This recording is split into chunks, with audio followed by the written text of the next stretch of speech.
तभी उधर अर्जुन को कॉल की घंटी बजी। अर्जुन ने फ़ौरन से कॉल उठाया। वह सिड था। सिड ने कहा, तुम यह जानना चाहते थे ना कि सौम्या के पापा इस वक्त कहाँ हैं? तो वह सिटी हॉस्पिटल में हैं, तुम्हारे ही हॉस्पिटल में। इस वक्त ज़िंदगी और मौत के बीच लड़ रहे हैं। उनके इलाज में काफ़ी पैसों की ज़रूरत है। वह 4 दिनों से हॉस्पिटल में एडमिट है, मगर पैसा न होने के कारण सौम्या उनका इलाज रुकवा के रखी है कि पैसे हो जाएंगे तो वह दे देगी। मगर डॉक्टर तो डॉक्टर है ना, वह इतना बोला ही था कि अर्जुन बोला, फ़ौरन से कलावती हॉस्पिटल को हमेशा हमेशा के लिए बंद करवा दो। यह सुनकर के सिड बोला, मगर अभी वह बोलने वाला था कि अर्जुन गुस्से में बोला, मगर अगर कुछ नहीं करो, मैंने जो कहा है वह करो। अर्जुन की बात सुनकर सिड बोला, ठीक है, मैं वह कर दूंगा, तुम उसकी टेंशन नहीं लो।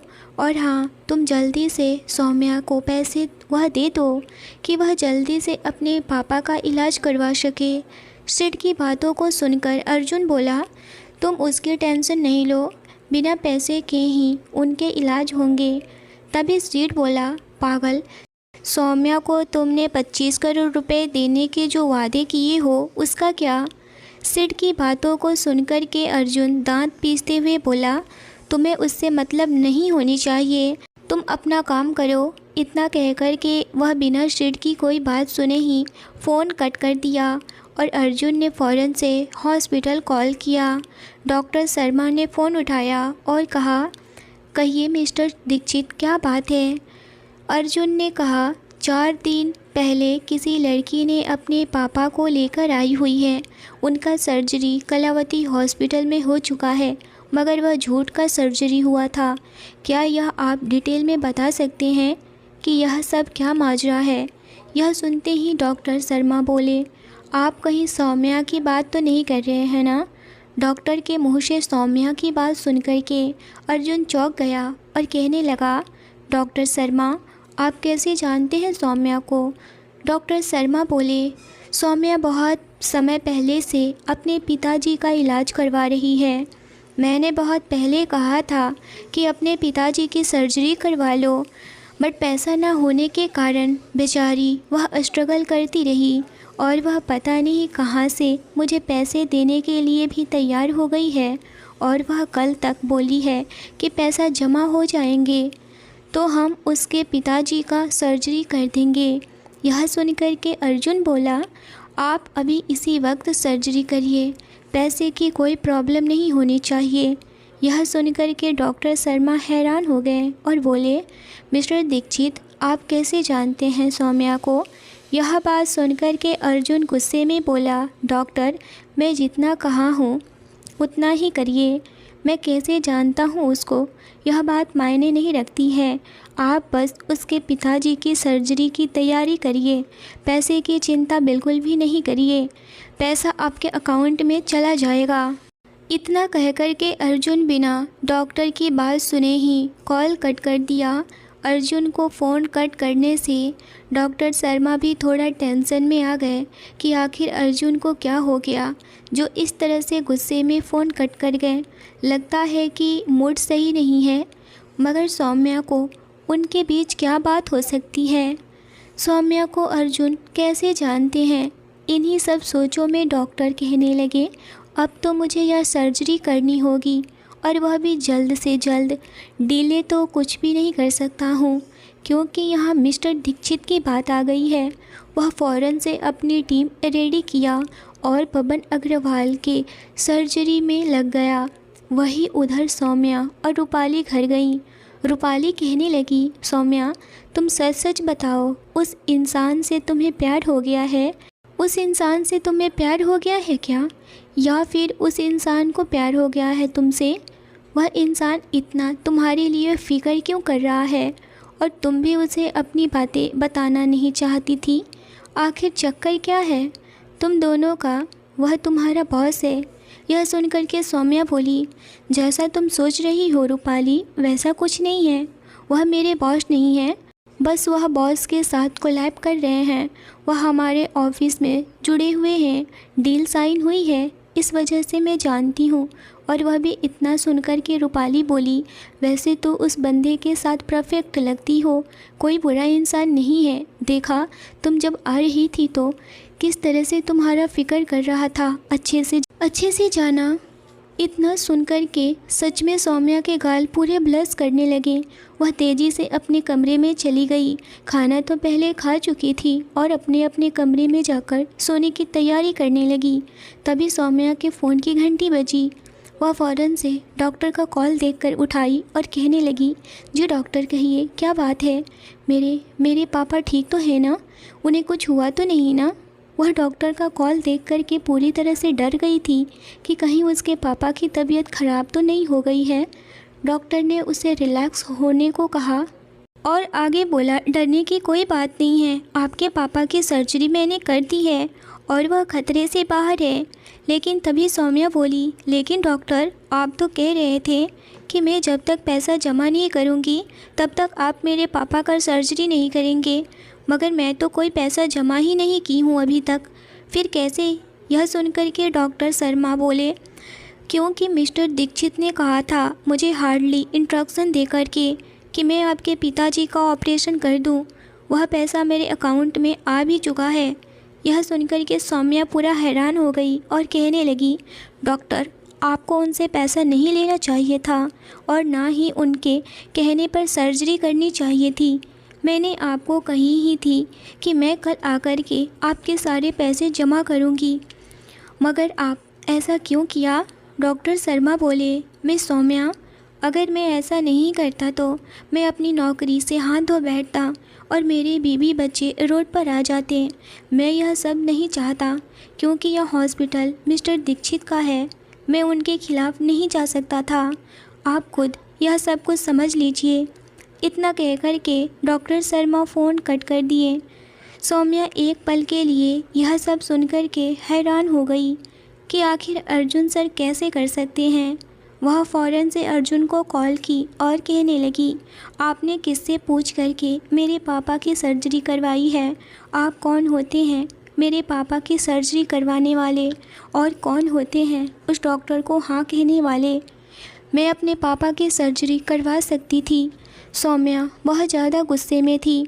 अर्जुन को बिल्कुल भी समझ में नहीं आ रहा था कि अचानक से सौम्या को क्या हो गया और इतना क्यों गुस्सा हो रही है।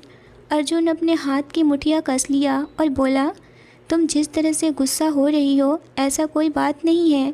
तुम्हारे पापा इस वक्त बहुत ज़्यादा परेशान थे, उन्हें इलाज की बहुत ज़्यादा ज़रूरत थी, इसी वजह से मैं अभी अर्जुन की बातें कंप्लीट होती की सौम्या बोली, आप कौन होते हैं मेरे पापा का ट्रीटमेंट करवाने वाले?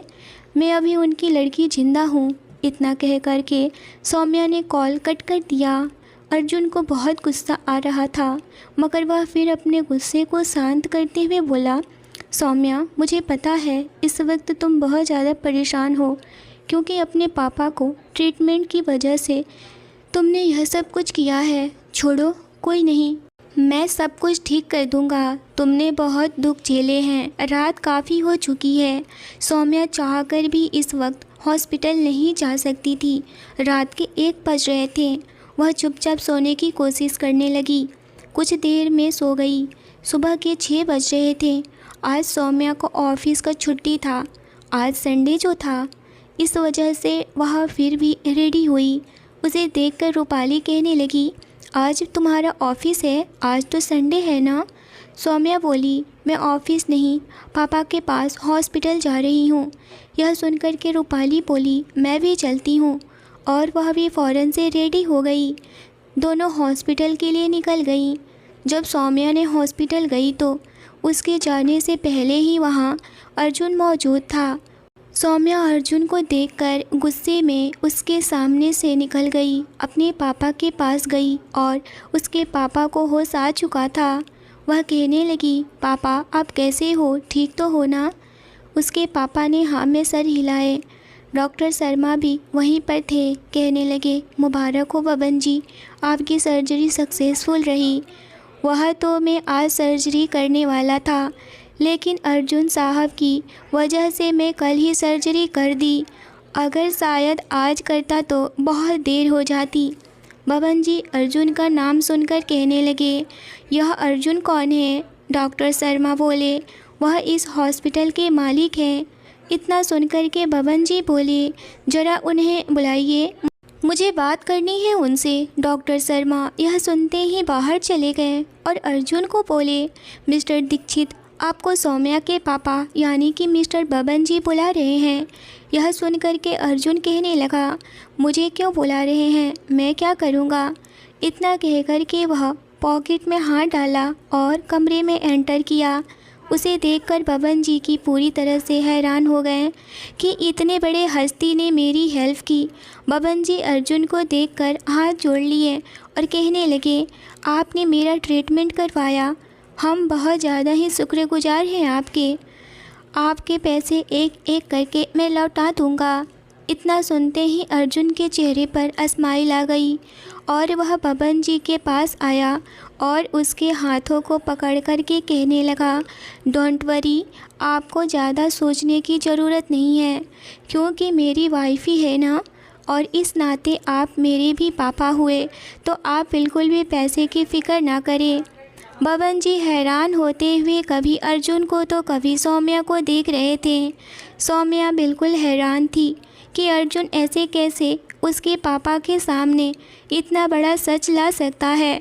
वह बिल्कुल नहीं चाहती थी कि वह अपने पापा को अभी यह सब कुछ बताए, मगर अर्जुन ने बता चुका था। बबन जी बहुत ज़्यादा ही कंफ्यूज थे। वह कहने लगे, आप यह क्या कह रहे हैं, कौन पत्नी है आपकी? क्योंकि वह रूपाली भी थी। यह सुनकर के अर्जुन बोला, सौम्या आपकी बेटी, और कौन? इतना सुनते ही बबन जी बोले, यह सब कैसे हुआ, और शायद यह सब आपने पैसों के लिए किया है ना? इस बात से भी अर्जुन के होठों पर स्माइल आ गई और वह बोला, जी नहीं, आप जैसा सोच रहे हैं सौम्या वैसी लड़की बिल्कुल नहीं है। वह तो बहुत ही नेक दिल इंसान है। इसके पास जाना तो क्या, मैं उसके आसपास भी भटक नहीं सकता हूँ, ऐसी है वह आपकी लड़की। और मैं तो क्या, कोई भी लड़का उसके करीब नहीं आ सकता जब तक वह न चाहे। आपकी बेटी बहुत ही समझदार, अच्छी और संस्कारी है। बस मुझे आपकी बेटी पसंद थी, इसी वजह से मैं उससे शादी का ऑफ़र दिया और हमारा कॉन्ट्रैक्ट मैरिज हुआ है। हम यह सब छुपाना नहीं चाहते थे आपसे, और हम अपनी शादी को सीक्रेट भी नहीं रख सकते हैं। और मैं आज ही कॉन्फ्रेंस कर रहा हूँ, मुझे अपने और सौम्या की शादी की अनाउंसमेंट करनी है। यह सुनकर के सौम्या बिल्कुल हैरान थी और वह अर्जुन से कहने लगी, यह आप नहीं कर सकते हैं। पीछे से राघव भी आया और कहने लगा, सर आप नहीं कर सकते हैं यह, आप बस 2 साल के ही कॉन्ट्रैक्ट मैरिज किए हुए हैं सौम्या जी से, और अगर आप यह कॉन्ट्रैक्ट मैरिज कंप्लीट हो जाता है तो आप सौम्या जी को इस शादी से आज़ाद कर देंगे, और आपकी तो पैसे और रुतबे देखते ही आपको कोई भी लड़की मिल जाएगी। मगर सौम्या जी के बारे में सोचिए, उनका क्या होगा, उनकी तो बदनामी हो जाएगी। यह सुनकर के अर्जुन बोला, तुम इतनी टेंशन क्यों ले रहे हो, और कौन कह रहा है कि मैं सौम्या को छोड़ने वाला हूँ, और कॉन्ट्रैक्ट मैरिज से सिर्फ मैरिज ही रह जाएगा, कॉन्ट्रैक्ट तो ख़त्म हो जाएगा ना, लेकिन मैरिज तो रहेगा ना। यह सब तो राघव ने कभी सोचा ही नहीं था। वह अर्जुन की तरफ देखते हुए कहा, वाह सर, क्या बात कही है आपने। इतना कहकर के अर्जुन वहाँ से चला गया। सौम्या उसे बस जाते देखते रह गई। अभी वह गाड़ी में बैठ ही रहा था कि उसके दादाजी का फ़ोन आया। कैलाश जी बोले, तुम कहाँ हो, जहाँ भी हो तुम घर आ जाओ, मुझे तुमसे बहुत ज़रूरी बात करनी है। रिया आकर के तुम्हारा वेट कर रही है। मैं रिया को बुलाया हूँ, तुम्हारे साथ शादी के लिए बात करनी है। यह सुनकर के अर्जुन बोला, दादाजी आप क्यों नहीं समझते, मुझे अभी शादी नहीं करनी है। इतना कहकर के वह फ़ोन कट कर दिया और राघव से बोला, आज ऑफिस में जल्दी से कॉन्फ्रेंस रखो, मुझे कुछ अर्जेंट बात करनी है। राघव अर्जुन की बात को सुनकर के बोला, यस सर, और वह फ़ौरन से सभी जगह कॉल कर दिया। सारे प्रेस कॉन्फ्रेंस उसके ऑफिस में पहुंच गए।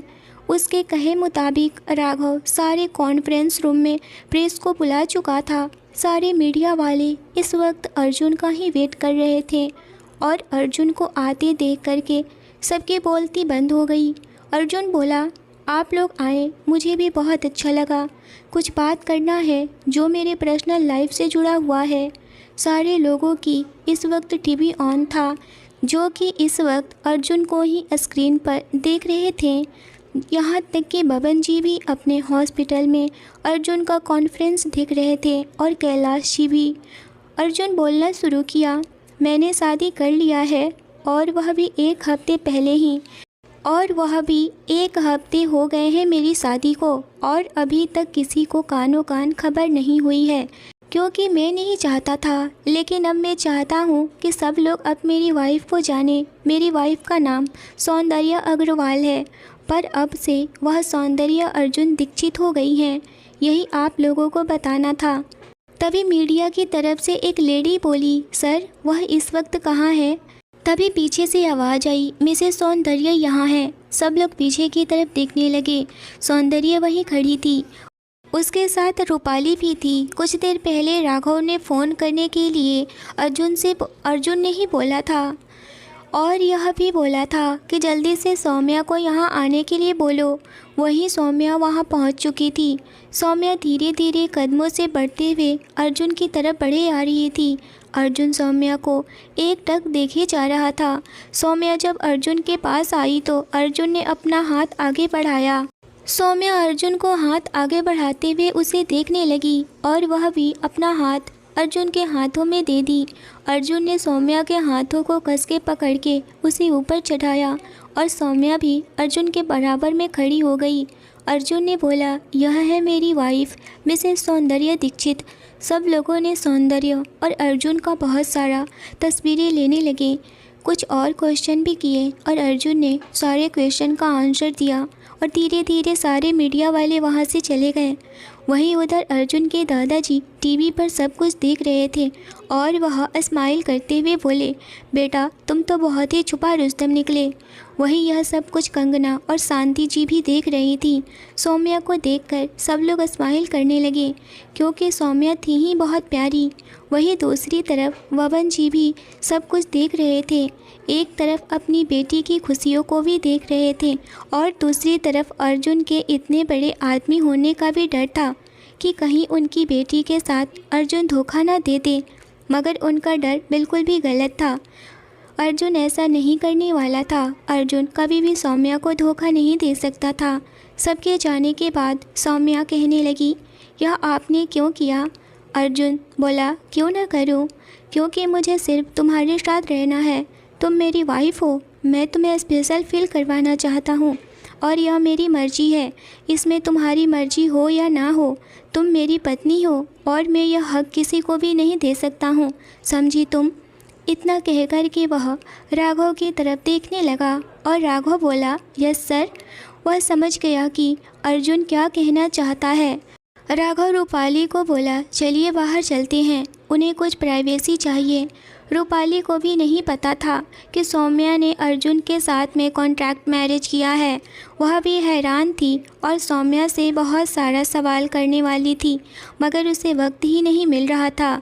वह सौम्या के पास आई और कहने लगी, सौम्या तुमने मुझे भी बताना ज़रूरी नहीं समझा? इतना बड़ा फ़ैसला तुमने अकेले ले लिया, तुम्हें एक बार मुझसे सलाह तो लेनी चाहिए थी ना? तभी अर्जुन बोला, और जो होना था वो हो गया, और अब आप अभी के लिए बाहर जाइए, मुझे अपनी पत्नी से अकेले में कुछ बात करनी है।